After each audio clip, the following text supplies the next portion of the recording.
Rajiv Gandhi civils అభయహస్తం పథకాన్ని CM Revanth Reddy ప్రారంభించారు. సివిల్స్ ప్రిలిమ్స్ పాస్ అయిన రాష్ట్ర అభ్యర్థులకు ఆర్థిక సహాయానికి కొత్త పథకం దోహదపడనుంది. సింగరేణి ద్వారా ఆర్థిక సహాయం అందించే పథకాన్ని కాంగ్రెస్ సర్కార్ ప్రారంభించింది. ప్రజాభవన్లో ఈ పథకాన్ని సీఎం రేవంత్ రెడ్డి ప్రారంభించారు.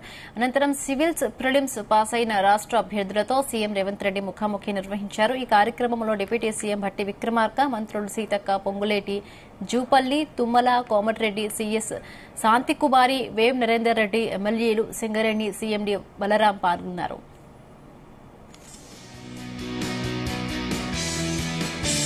నేను ఎందుకు ఇవన్నీ మీతో పంచుకుంటున్నా అంటే ఇవాళ ఈ ఎగ్జామ్స్ కి అంతా ప్రిపేర్ అవుతున్నదంతా మీ సహచరులు, మీ ఏజ్ గ్రూప్, లేకపోతే మీ బంధువులో, మీ ఫ్రెండ్సో, స్కూల్లో, కాలేజీలో చదువుకున్నారు. ఈ ప్రభుత్వానికి మొదటి ప్రాధాన్యత నిరుద్యోగ సమస్యను పరిష్కరించడము. నిరుద్యోగ సమస్యను పరిష్కరించాలంటే ప్రభుత్వం మీద వాళ్లకు విశ్వాసం, నమ్మకం ఉండాలి.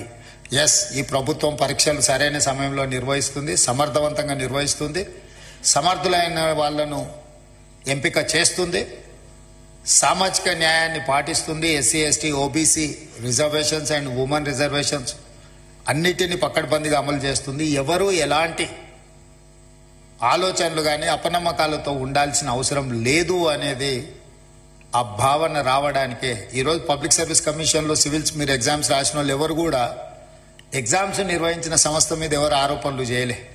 ఎందుకంటే ఆ సంస్థ మీద మీకు నమ్మకం ఉంది కాబట్టి మీ కాన్సన్ట్రేషన్ అంతా, మీ ఫోకస్ అంతా మీ ప్రిపరేషన్ మీద ఉంది.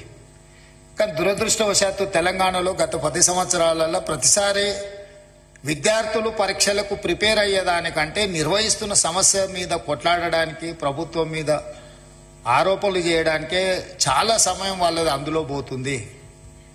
అందుకే నా సూచన, మనం నిర్వహణ చేసేటప్పుడు చాలా బాధ్యతాయుతంగా వ్యవహరించాలని మా మంత్రివర్గ సహచరులతో చర్చించి ఒక పకడ్బందీ ప్రణాళికతోని ఈరోజు తెలంగాణ రాష్ట్రంలో గ్రూప్ 1 కావచ్చు, లేకపోతే పారామెడికల్ కావచ్చు, పోలీస్ కావచ్చు, గ్రూప్ 2 కావచ్చు, గ్రూప్ 3 కావచ్చు, డిఎస్సి కావచ్చు, టెట్ కావచ్చు, ఏ పరీక్షలైనా ఖచ్చితంగా సరైన సమయంలో సరైన విధంగా సమర్థవంతంగా నిర్వహించాలని ఒక నిర్ణయం తీసుకుంది. దాంతో ఒక 30 లక్షల మంది నిరుద్యోగ యువకులు